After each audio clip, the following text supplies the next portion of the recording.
सुखदेव जी महाराज कहते हैं कि गोपान गोकुल रक्षायाम निरूप्य मथुराम गतः।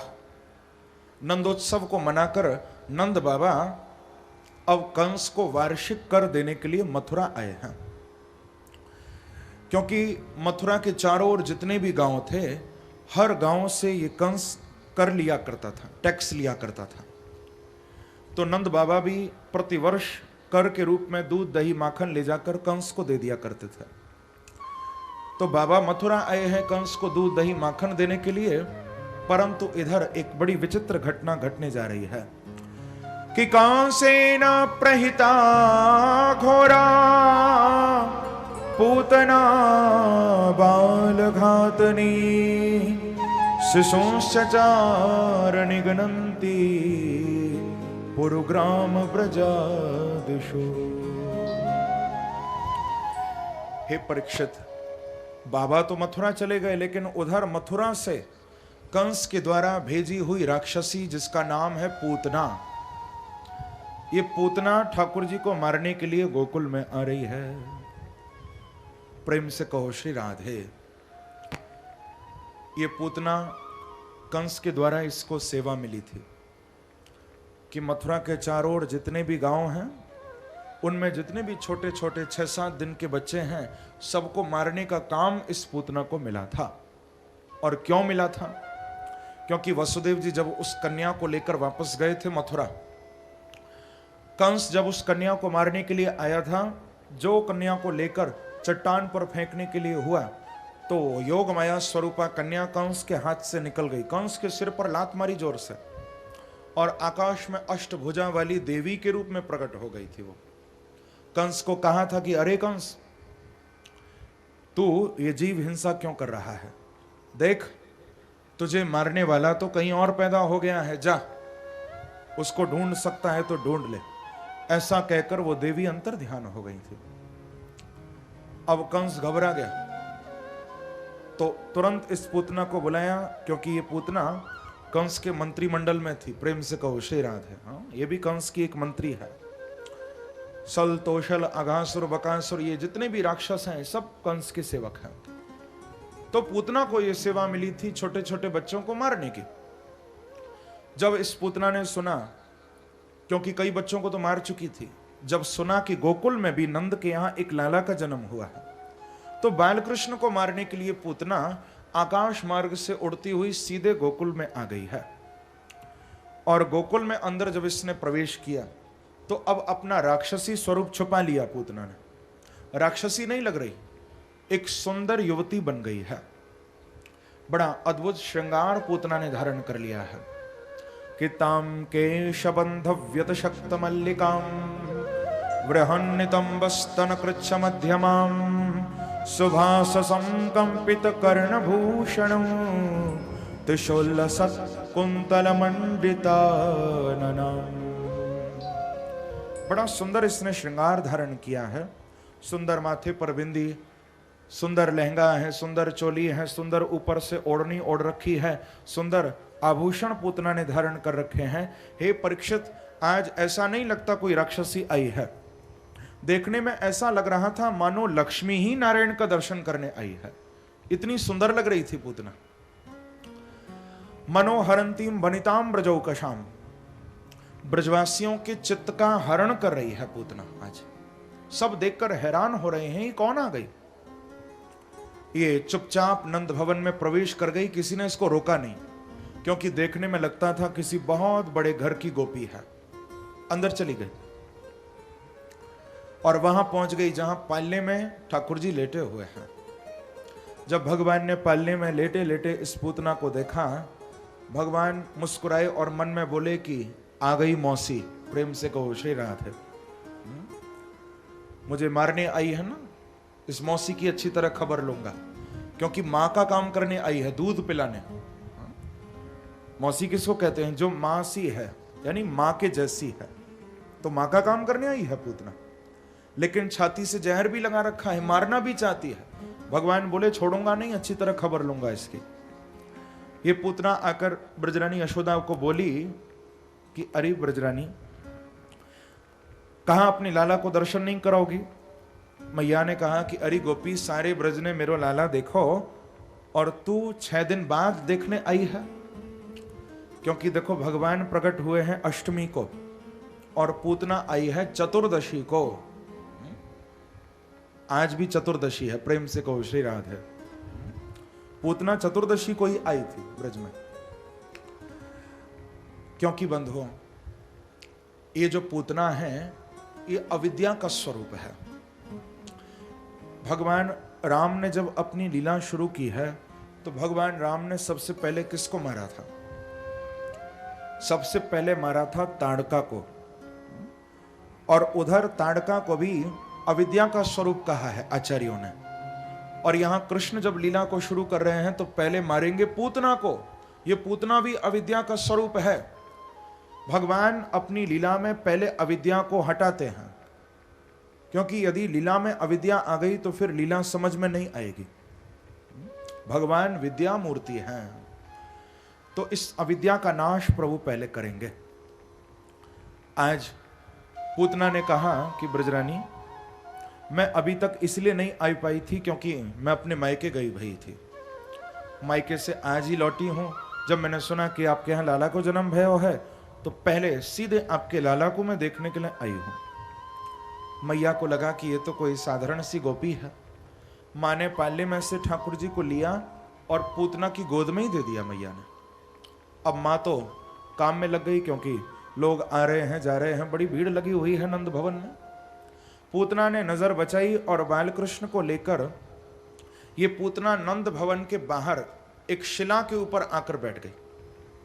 लेकिन यहां पर सुखदेव जी महाराज कह रहे हैं कि सनिमीलित क्षण, हे परीक्षित, भगवान ने जब पूतना को देखा तो पूतना की गोद में जाते ही प्रभु ने आंखें बंद कर ली हैं। पूतना से प्रभु ने नजर नहीं मिलाई है, आंखें बंद कर ली। सनिमीलित क्षण। अब इस संबंध में आचार्यों ने, टीकाकारों ने बड़े सुंदर सुंदर भाव लिखे कि प्रभु ने आंखें क्यों बंद की, क्या जरूरत पड़ गई थी आंखें बंद करने की। तो कुछ भावों का हम आनंद लें। प्रभु ने क्यों नेत्र बंद किया? एक संत लिखते हैं कि भगवान आज कुछ विचार कर रहे हैं, कुछ सोच रहे हैं। अब आप लोग जब कुछ सोचते हो, कुछ विचार करते हो तो आंखें बंद हो जाती है ना। उस समय हम आंखें बंद करके कुछ सोचते हैं, विचार करते हैं। तो मानो आज भगवान भी कुछ सोच रहे हैं, इसीलिए आंखें बंद की। लेकिन क्या सोच रहे हैं प्रभु? तो एक संत ने लिखा कि भगवान आंखें बंद करके आज ये सोच रहे हैं कि सबसे पहले मैंने मथुरा में मां की गति दी थी देवकी को, जब मैं मथुरा में आया, और यहां गोकुल में आकर मैंने मां की गति दी है यशोदा को, और अब ये पूतना भी मां बनने आ गई है। तो भगवान सोच रहे हैं कि एक जन्म में कितनी मां बनाऊंगा। प्रेम से कहो श्री राधे। 2 मां तो पहले ही बन चुकी हैं, ये तीसरी मां भी आ गई। तो सोच रहे हैं प्रभु कि अब इस पूतना को कौन सी गति दूं। लेकिन एक संत लिखते हैं नहीं नहीं, भगवान आज आंखें बंद करके मानो ये विचार कर रहे हैं कि इस पूतना ने पूर्व जन्म में ऐसा कौन सा अच्छा काम किया था, कुछ ना कुछ तो इसने जरूर अच्छा किया होगा, तभी आज ये मेरे सामने आई है। तो प्रभु सोच रहे हैं इसने क्या किया था। एक संत लिखते हैं कि नहीं नहीं, आज मानो आंखें बंद करके भगवान कृष्ण शिव का ध्यान कर रहे हैं। क्योंकि प्रभु सोच रहे हैं कि मैं तो आया था गोकुल में माखन खाने के लिए, दूध पीने के लिए, लेकिन मुझे क्या पता था कि यहां स्वागत पहले जहर से होगा। यहां अभी माखन तो खाया ही नहीं, सबसे पहले जहर आ गया सामने। तो भगवान आंखें बंद करके मानो शिव का ध्यान कर रहे हैं, और शिव से मन ही मन कृष्ण कह रहे हैं कि हे भोले बाबा, जैसे सागर मंथन के समय आपने जहर खाया था, आज भी आप आओ और यहां आकर जहर जहर तो आप खा लो और बाकी माल फिर हम भोग लगाएंगे। प्रेम से कहो श्री राधे। तो मानो शिव का ध्यान प्रभु कर रहे हैं। लेकिन एक संत लिखते हैं कि नहीं नहीं, प्रभु ने नेत्र क्यों बंद किया? आज आंखें बंद करके मानो भगवान पूतना की शक्ल नहीं देखना चाह रहे। क्यों? क्योंकि ये है पूतना। संस्कृत में पूत का अर्थ होता है पवित्र, पवित्र को कहते हैं पूत, लेकिन ये है पूतना, ये पवित्र नहीं है। क्यों? क्योंकि ये पवित्र आत्मा बालकों को, छोटे छोटे बच्चों को मारती है, ये अपवित्र है। तो भगवान मानो सोच रहे हैं कि मैं इस अपवित्र पूतना की शक्ल नहीं देखूंगा, क्योंकि मैंने कहा था ना पहले भी कथा में कि हमेशा अच्छी वस्तुओं को देखना चाहिए, पवित्र वस्तुओं को देखना चाहिए, अपवित्र वस्तुओं को मत देखो। तो इसीलिए प्रभु आज पूतना को नहीं देख रहे। और एक कारण बड़ा विशेष है, आज भगवान पूतना को क्यों नहीं देख रहे, पूतना से नजर क्यों नहीं मिला रहे प्रभु? क्योंकि भगवान जानते हैं कि आंखें मिलने से भी प्रेम हो जाता है, प्रीत हो जाती है। यदि मेरी आंखें पूतना से मिल गईं और मेरा यदि प्रेम हो गया पूतना से, तो फिर जिससे प्रेम हो जाता है उसको मारा नहीं जाता। प्रेम से कहो श्री राधे। जिससे प्रेम होता है उसको मारा नहीं जाता। पूतना से नजर मिल गई, पूतना से प्रेम हो गया, तो इसको मारूंगा कैसे? इसका उद्धार कैसे होगा? आप लोग कभी वृंदावन बांके बिहारी का दर्शन करने गए हो? कौन कौन गया है? आप लोगों में से जो भी गए होंगे तो एक विशेषता देखी होगी आपने कि बांके बिहारी के मंदिर में, दुनिया में कोई ऐसा मंदिर नहीं है, केवल बांके बिहारी का मंदिर ऐसा है जिसमें बार बार पर्दा आ जाता है। यदि गौर से देखा हो तो बिहारी जी के मंदिर में आप जब बांके बिहारी का दर्शन करोगे तो बार बार पर्दा आ जाएगा, झांकी आ जाएगी। चाहे भोग नहीं लगाना और कोई दूसरी क्रिया नहीं करनी, वैसे ही बार बार पर्दा आएगा, फिर खुलेगा। ये प्रथा पहले नहीं थी, ये बाद में शुरू हुई है प्रथा। बांके बिहारी बड़े नटखट ठाकुर हैं, ब्रज के बड़े लाडले ठाकुर हैं। हमारे पूर्वज परम आचार्य रसिक सम्राट अनन्य नृपति स्वामी श्री हरिदास जी महाराज, जो तानसेन बैजू बाबरा इनके गुरु थे, तानसेन ने जिनसे संगीत सीखा था, ऐसे स्वामी श्री हरिदास जी महाराज जिनके वंश में इस शरीर का जन्म हुआ, उन्हीं स्वामी जी ने आज से 500 वर्ष पहले वृंदावन में बांके बिहारी जी को अपनी संगीत साधना से प्रकट किया था। जिन बांके बिहारी का हम दर्शन करते हैं वृंदावन में, वो कोई मूर्ति बनाई हुई नहीं है किसी के द्वारा, वो स्वयं प्रकट ठाकुर जी हैं। वृंदावन में प्रकट हुए थे प्रभु साक्षात। तो बंधुओं, आज से 250 वर्ष पहले बांके बिहारी जी के मंदिर में ये पर्दे की प्रथा नहीं थी।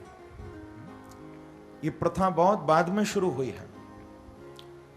250 साल पहले ये प्रथा नहीं थी, पीछे ये प्रथा शुरू हुई। और क्यों हुई, इसके पीछे भी कारण है कुछ। समय समय पर बांके बिहारी जी ने भक्तों को बड़ा परेशान किया है वहां। सबसे पहले जब बांके बिहारी जी के मंदिर में यहीं राजस्थान की मीराबाई दर्शन करने के लिए आई थी, मीराबाई ने दर्शन किया था बिहारी जी का 500 साल पहले। जब मीराबाई दर्शन करने के लिए आई थी बिहारी जी का, तो मीराबाई से बांके बिहारी की ऐसी नजर मिली कि मीराबाई को देखते ही बांके बिहारी जी का शिव विग्रह, वो मूर्ति अपने स्थान से खिसक के 2 फुट आगे आ गई थी अपने आप। प्रेम से कहो श्री राधे। मीराबाई को देखते ही बांके बिहारी जी का विग्रह आगे बढ़ने लगा था।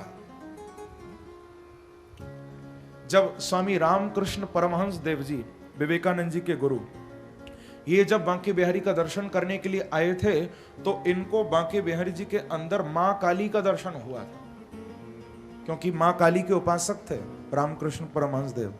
उनको बिहारी जी में मां काली दिखाई दी और मां मां कहकर बिहारी जी को पकड़ने के लिए भागने लगे। और एक घटना तो बड़ी अजीब हुई थी। आज से 250 वर्ष पहले एक करौली का राजा, करौली राजस्थान में ही पड़ता है, पहले स्टेट हुआ करती थी करौली, वहां का एक राजा था और वो हर पूर्णिमा को बांके बिहारी का दर्शन करने के लिए आया करता था। एक बार राजा अपनी पत्नी रानी के साथ बिहारी जी का दर्शन करने के लिए आया था वृंदावन में। अब देखो रानी की नजर बांके बिहारी से मिल गई, एकटक निहार रही थी बिहारी जी को, और देखते ही देखते उसको क्या लगने लगा कि मानो बिहारी जी उसको कह रहे हैं कि रानी तू मुझे अपने साथ करौली ले जा, मैं तेरे साथ जाना चाहता हूं। उसको सुनाई देने लगा कि बिहारी जी कह रहे हैं कि रानी मैं तेरे साथ करौली जाना चाहता हूं, मुझे करौली ले जा। अब राजा पास में खड़ा था, रानी तो रोने लगी। राजा को कहा कि महाराज देखो बिहारी जी मेरे से कह रहे हैं कि वो मेरे साथ जाएंगे करौली, वो मेरे साथ जाना चाहते हैं। तो राजा ने डांटा। राजा बोला कि तू जिस मंदिर में जाती है यही नाटक करती है, कुछ ना कुछ जरूर बोलती है। कभी बिहारी जी भी ऐसा कहेंगे? चल यहां से। जबरदस्ती हाथ पकड़ के ले जाने लगा राजा। वो रानी रो रही थी बहुत। जब घसीट कर जबरदस्ती राजा उसको ले जाने लगा तो वो जा तो रही थी, लेकिन उसको पीछे से बांके बिहारी की वंशी सुनाई देने लगी, ठाकुर जी के नूपुर का शब्द सुनाई देने लगा, और बार बार आवाज आने लगी कि रानी मैं तेरे साथ जाऊंगा, मैं तेरे पीछे ही आ रहा हूं। बिहारी जी बोल रहे हैं उसको। जैसे तैसे राजा लेकर वापस करौली पहुंच गया। बंधुओं, ये बिल्कुल सच्ची घटना है, आप इसको झूठ मत मानना, ये कोई बनाई हुई घटना नहीं है। प्रातः काल जब राजा रानी दोनों अपने राजमहलों के मंदिर में गए, मंदिर में जाकर जब झांकी खोली तो क्या देखते हैं कि रात्रि में यहां वृंदावन से बांके बिहारी जी का विग्रह अंतर ध्यान हो गया और राजा के महलों में बांके बिहारी बैठे हुए हैं। प्रेम से कहो श्री राधे। साक्षात बिहारी जी राजा के मंदिर में विराजमान है। और यहां वृंदावन में जब हमारे पूर्वज गोस्वामियों ने मंदिर खोला तो यहां मूर्ति ही अंतर ध्यान ठाकुर जी की, बिहारी जी है ही नहीं मंदिर में। कमाल हो गया, देखो ऐसा प्रेम। तो हमारे पूर्वज एक गोस्वामी थे श्री रूपानंद जी महाराज, बड़े योगी थे। उन्होंने ध्यान में बैठकर देखा कि बिहारी जी कहां चले गए, तो मालूम चला कि बांके बिहारी तो करौली बैठे हुए हैं। फिर सारे गोस्वामी करौली गए थे, वहां राजा को निवेदन किया कि महाराज हमारे ठाकुर हैं, वृंदावन में मंदिर सूना पड़ा है, आप बांके बिहारी हमको वापस करिए। राजा ने मना कर दिया कि महाराज यदि मैं लेकर आता तो वापस करता, लेकिन बिहारी जी तो अपने आप आए हैं, अब मैं नहीं दूंगा। मना कर दिया। आपको यदि सेवा करनी है तो यहीं करौली में रहकर सेवा करो आप। तो अब क्या कर सकते हैं, राजा है। वहीं बिहारी जी की सेवा होने लगी। जब फागुन का महीना आया तो हमारे वृंदावन में एकादशी से लेकर 5 दिन तक होली होती है। फागुन में 5 दिन होली खेलते हैं बिहारी जी। जब होली का पर्व आया तो वहां भी खूब होली खेली गई, और अंत में हमारे पूर्वज गोस्वामियों ने थोड़ी ठंडाई बनाई, क्योंकि बिहारी जी को ठंडाई बहुत प्रिय है। ठंडाई भोग लगाई और उसमें पीछे से थोड़ी भांग भी मिला दी, और वो लेकर ठंडाई राजा को, रानी को, बच्चों को, मंत्रियों को, सारे परिवार को पिला दी। अब ठंडाई पीकर सबने खूब होली खेली, थक गए, सब बेहोश हो गए, सो गए। जैसे ही सारा राज परिवार सोआ, अब चुपचाप बिहारी जी को उठाया वहां से और लेकर सीधे वृंदावन की ओर चल दिए। जब करौली से चले तो चलते चलते भरतपुर पहुंच गए। भरतपुर के राजा थे उस समय महाराज रतन सिंह जी, और ये रूपानंद जी के शिष्य थे। आकर बताया कि महाराज हम करौली से बिहारी जी को लेकर आए हैं, और राजा सेना भेज रहा होगा पीछे से, वो उठेगा तो उसे अच्छा नहीं लगेगा, अब आप बचाओ हमको। तो उधर से करौली की सेना आई, इधर से भरतपुर की सेना भी गई। बिहारी जी के लिए झगड़ा भी हुआ था उस समय, लेकिन जीत हुई थी रतन सिंह जी की। तो फिर बिहारी जी को लेकर भरतपुर से वापस वृंदावन आए थे। आज भी आप करौली जाना तो वहां भी बिहारी जी का मंदिर है, और भरतपुर में महलों में भी बिहारी जी का मंदिर है। जहां जहां बिहारी जी बैठे थे वहां वहां मंदिर बने हैं उनके। फिर वापस वृंदावन लेकर आए, और वृंदावन में सब गोस्वामियों की मीटिंग हुई। और मीटिंग किस बात को लेकर हुई? सब बोले कि ये बांके बिहारी तो बड़ा नटखट है, जिससे आंखें मिलती है उसके साथ ही भाग जाता है। तो अब ऐसा करेंगे कि आज से बिहारी जी से किसी की नजर ही नहीं मिलने देंगे। तो उसी दिन से मंदिर में ये पर्दे की प्रथा शुरू हो गई। बोलो बांके बिहारी लाल की जय। उस दिन से ये बार बार पर्दा मंदिर में आता है। आप एक टक बिहारी जी को देख नहीं सकते हो, थोड़ी देर देखोगे फिर झांकी आ जाएगी, फिर पर्दा आ जाएगा। तभी तो भक्त कहते हैं कि कजरारी तेरी आंखों में क्या भरा हुआ, कुछ टोना है, तेरा तो हसन औरों का मरण, बस जान हाथ से धोना है। क्या खूबी हुस्न बयान करूं, तू सुंदर श्याम सलोना है, ललित किशोरी प्राण धन जीवन, तू ब्रज का एक खिलौना है, तू ब्रज का एक खिलौना